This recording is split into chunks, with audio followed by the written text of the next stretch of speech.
capítulo 1. Estou feliz de ver um púlpito à moda antiga, púlpito de madeira. Que beleza! A coisa mais rara na igreja é isso hoje. 1 João, capítulo 1.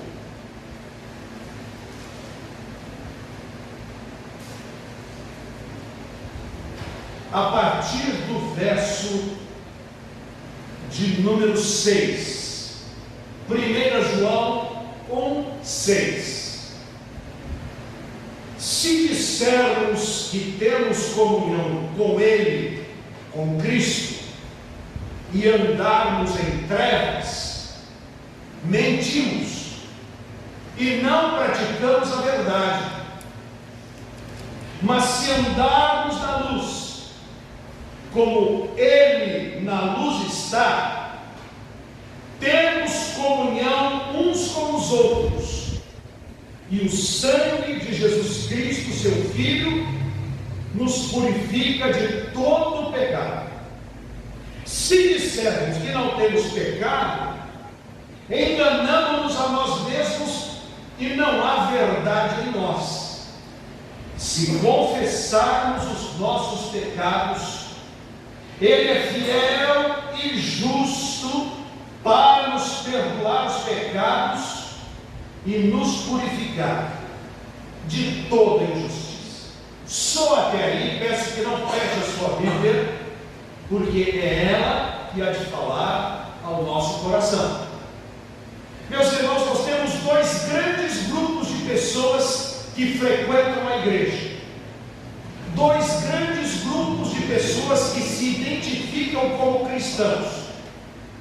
O grupo dos verdadeiros e o grupo dos mentirosos. O grupo dos que são verdade e o grupo dos que são fajutos. E João, o apóstolo, nos dá as pistas para nós identificarmos estes grupos, mas não para apontar o dedo para as pessoas e dizer: você é deste grupo, você é daquele. Pelo contrário, é para nós apontarmos para nós mesmos e fazermos a seguinte indagação: a que grupo pertencemos? O primeiro versículo que nós lemos está no verso 6, diz: se dissermos que temos comunhão com Ele, com Cristo, e andarmos em trevas, mentimos e não praticamos a verdade. Muita gente se diz cristã, mas pouca gente vive como cristão. Muita gente diz que ama a palavra de Deus, mas pouca gente lê e pratica a palavra de Deus. Muita gente diz que a oração é fundamental, mas pouca gente de fato paga o preço orando, clamando e suplicando a Deus.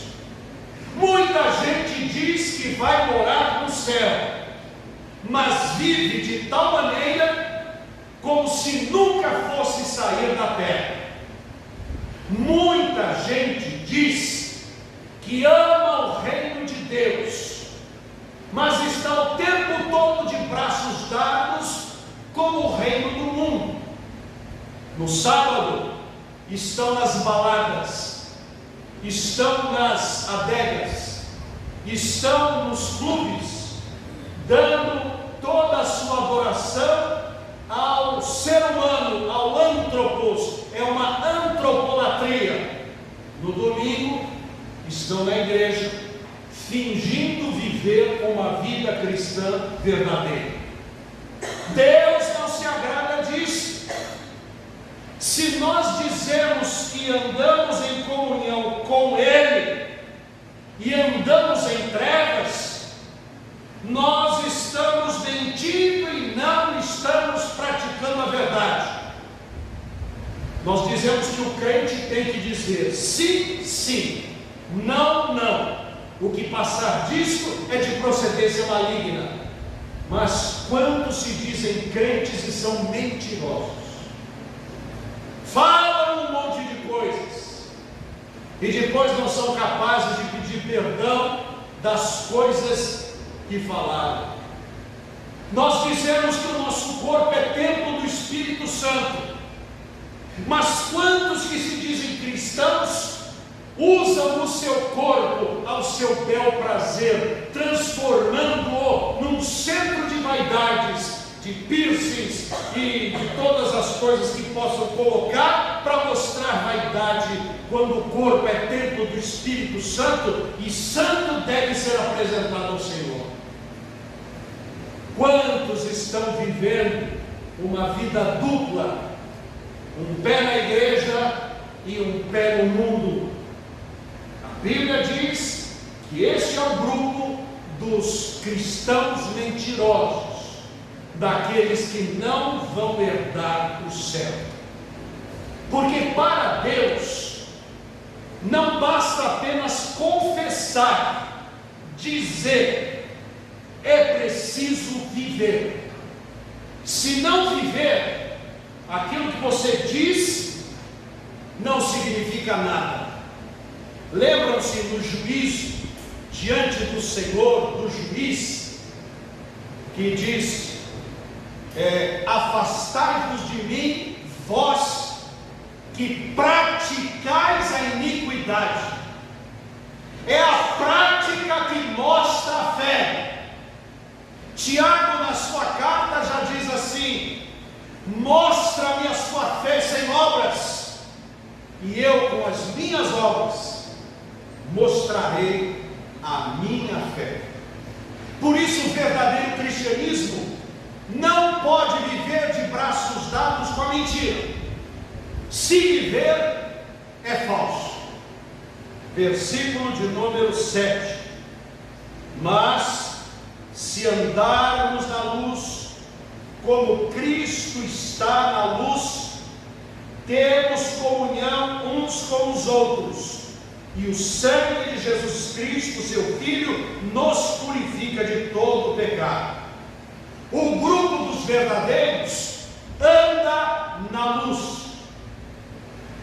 Quando chega de noite, eu me lembro da praga de ratos que infestou o quintal da minha casa. Lá onde a Milu plantava suas verduras, lá onde tem um pé de jabuticaba, lá onde tem um pé de louro, tem um limoeiro, ali criamos algumas galinhas, e a comida da galinha não servia só para ela, servia para chamar os ratos.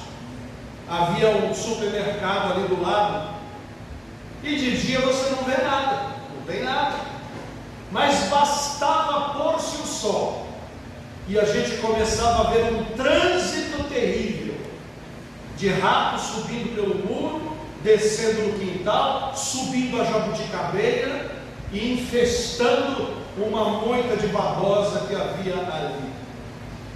Quando chegava de dia, iam embora, mas à noite apareciam. Por quê? Porque as trevas trazem os ratos, as trevas trazem as baratas, e as trevas trazem o pecado.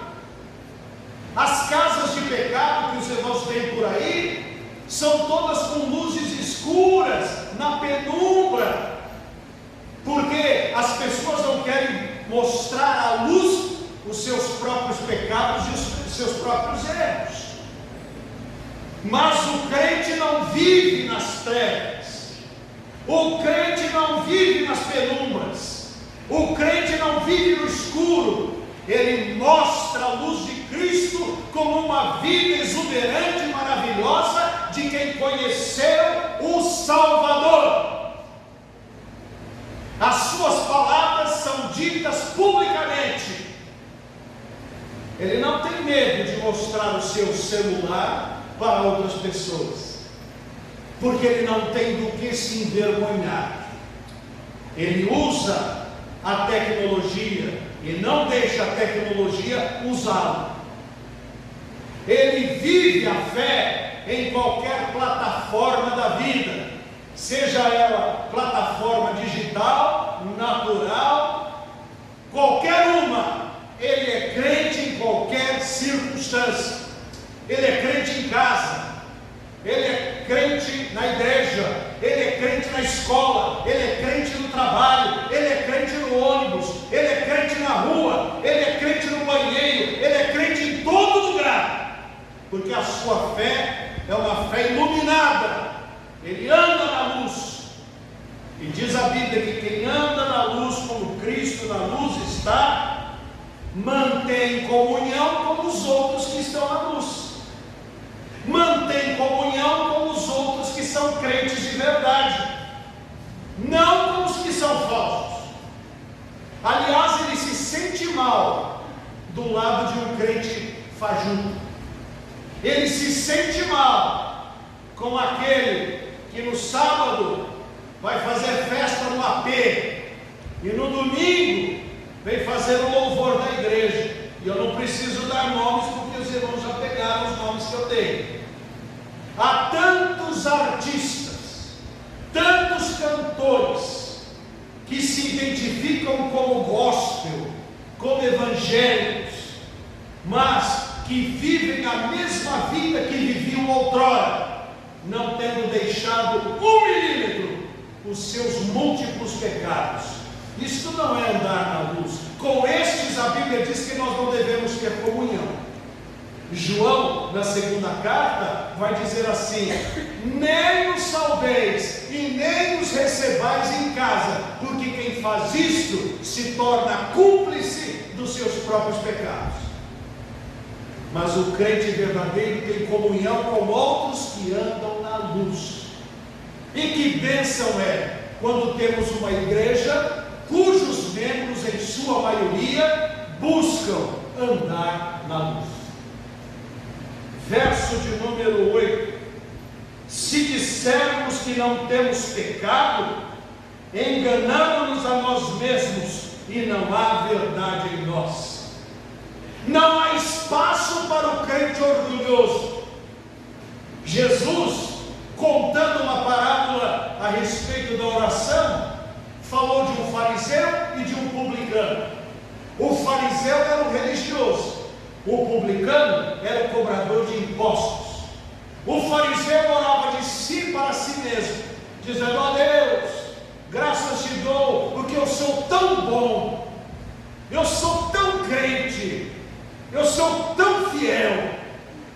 E o outro, o publicano, o cobrador de impostos, o ladrão, nem olhava para cima, mas batia no peito e dizia: tem misericórdia de mim, ó Deus, porque eu sou um pecador. Disse Jesus: o publicano foi para casa resolvido, ele foi atendido, e o fariseu foi embora para casa sem ter sido contemplado pelo céu, porque ele orava de si para si mesmo, porque não há espaço no coração de um verdadeiro cristão para se achar alguma coisa. Quem acha que é alguma coisa não aprendeu nada ainda. Quanto mais maduros na fé, mais humildes nós nos tornamos. Quanto mais maduros na fé, mais nós consideramos os outros irmãos. Jesus, na última ceia, servindo a mesa, não numa mesa como a de Leonardo da Vinci, mesa medieval, mas numa mesa da época da Palestina de 2000 anos atrás, mesa pequena, baixa, cujas cadeiras eram sofás, divãs de madeira, os pés ficavam para trás e a pessoa se escorava com o cotovelo. Jesus se levanta da mesa, pega uma toalha, uma bacia e vai lavar os empoeirados pés dos seus apóstolos. Atividade que era para o mais humilde dos escravos ou dos servos de uma família. Jamais dono de uma casa faria isso no pé de ninguém. Mas Jesus vai fazer isso nos pés dos seus apóstolos, até que chega em Pedro, e Pedro diz: Senhor, o que o Senhor vai fazer? E Jesus diz: o que eu estou fazendo você não sabe agora, futuramente você vai saber. E ele ralhou e disse: não, Senhor, de jeito nenhum, o Senhor não vai lavar meu pé, não. E Jesus disse: se eu não lavar o seu pé, você não tem parte comigo. Pedro disse: então, Senhor, me dê um banho, não só o pé, lave tudo. E Jesus ainda disse para ele: quem já está limpo não precisa senão lavar o pé. Ou seja, o mais importante daquela mesa tornou-se o mais humilde dos serviçais. Quanto mais nós andamos com Jesus, mais o Senhor nos transforma à sua imagem, e mais humildes nós somos, a ponto de sorrir com os que sorriem e chorar com os que choram, de sermos solidários, amorosos, pessoas que não vieram para apontar os dedos tão somente, mas vieram para dar a mão para aquele que de fato quer se levantar e ser transformado. O verso de número 9 fala para nós que sabemos que não somos perfeitos. Eu peço a você que me ouve agora, pensa num pecado que cometeu hoje, em algo que quebrou a lei de Deus, em algo que entristeceu o Espírito Santo, em algo que aborreceu a sua família ou o seu próximo, e a culpa foi sua, numa palavra atravessada, num ato impensado, ou num desvalor que deu para alguém que lhe queria fazer alguma coisa e você não deu bola alguma. Pense nisso. Nenhum de nós aqui presentes, ou quem nos escuta a gravação, está ileso de uma situação dessas. Todos somos pecadores, mesmo tendo nos convertido a Jesus. Todos temos os pés empoeirados, mesmo tendo tomado o banho que o Senhor deu na nossa alma. Precisamos todos os dias do lavar dos pés, contido neste versículo: se confessarmos os nossos pecados, Jesus Cristo é fiel e justo para nos perdoar os pecados e nos purificar de toda injustiça. Lembro-me de um irmão que entrou no gabinete pastoral tremendo. Rapaz, o que está acontecendo? Pastor, eu pequei contra Deus, eu não sei o que fazer. Calma, diga o que foi. Você agrediu alguém? Você praticou imoralidade com uma pessoa? Não, pastor, não. E o que foi? Vídeo, pastor, vídeo. Mas como vídeo? Um chama outro, outro chama outro, outro chama outro. Quando eu vi, eu estava vendo pornografia sem parar. E eu estou com peso na minha vida, e eu creio que eu perdi a minha salvação.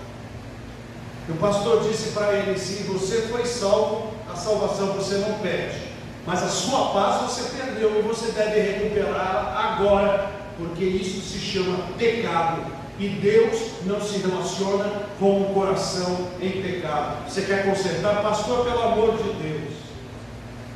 E ele então humildemente confessou o seu pecado, e quando ele terminou, eu disse: meu irmão, você crê na palavra? Creio. Aqui está dizendo que se você confessar o seu pecado, claro, porque se arrependeu, Ele é fiel e justo para lhe perdoar o pecado e lhe purificar. Ele mentiu? Não. Isso é verdade? É. Então pare de chamar à sua memória o que o Senhor já perdoou e jogou fora. Você não precisa arrastar uma culpa daquilo que o Senhor já lhe perdoou, mas atento. Não caia de novo, não peques mais, porque a cada vez que você pecar mais, sua mente vai se cauterizando e você vai perdendo a sensibilidade do Espírito para lhe convencer de que você está caminhando no lugar errado. E Deus não se agrada disso. E Deus pode discipliná-lo. Diz a Bíblia: eu repreendo e castigo a todos quantos amo. Sê, pois, zeloso e arrepende-te. Um dia um seminarista ocupou meu púlpito e disse: irmãos, Deus não castiga ninguém. Acabou o culto, eu falei: quem te ensinou isso, rapaz? Foram meus professores. Eu falei: você não tem a sabedoria de ir à sua Bíblia? Abre aí, Apocalipse capítulo 3, leia o que está escrito ali. Ou ela é menos importante do que o seu professor? Não, a Bíblia é mais. Então leia aqui, rapaz. Você não estaria nem na classe de doutrinas para batismo para mim, porque no terceiro ano do seminário falando uma bobagem desta, como pode? Deus castiga sim. Não castigo por ter prazer em fazer sofrer. Disciplina. Eu amo os meus 3 filhos. Deus sabe o quanto eu os amo. Todo dia eu choro de emoção pelo presente que Deus me deu através da minha amada esposa. Mas eles precisam de educação. Eles estão crescendo. E eles são espuretas. Na hora que precisa, eles sabem que o papai disciplina e me respeitam, porque a disciplina traz respeito. Depois da disciplina, o papai agarra essas crianças e chora com elas e diz o quanto as ama. Mas foi preciso a disciplina. O nosso Deus faz isso conosco. Se nós somos dele, se somos seus filhos, ele repreende, e se não der certo, ele castiga. Muita gente cantava aquela música: eu quero ser, Senhor amado, como um vaso nas mãos do oleiro. Aí canta bonito, né, sorrindo: quebra minha vida. Aí vem Deus e aí, meu Deus, quebrou a minha vida. Você não estava pedindo? Você pediu. Você falou: quebra a minha vida e faz de novo. Eu estou quebrando e fazendo de novo. Às vezes a gente não percebe nem o que lê e nem o que canta.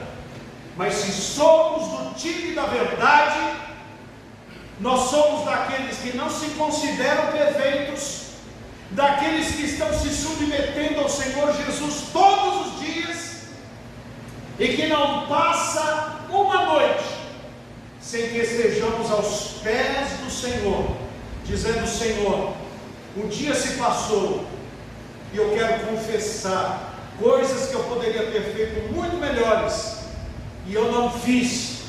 Pessoas que eu feri, que eu machuquei, a quem eu tenho que pedir perdão.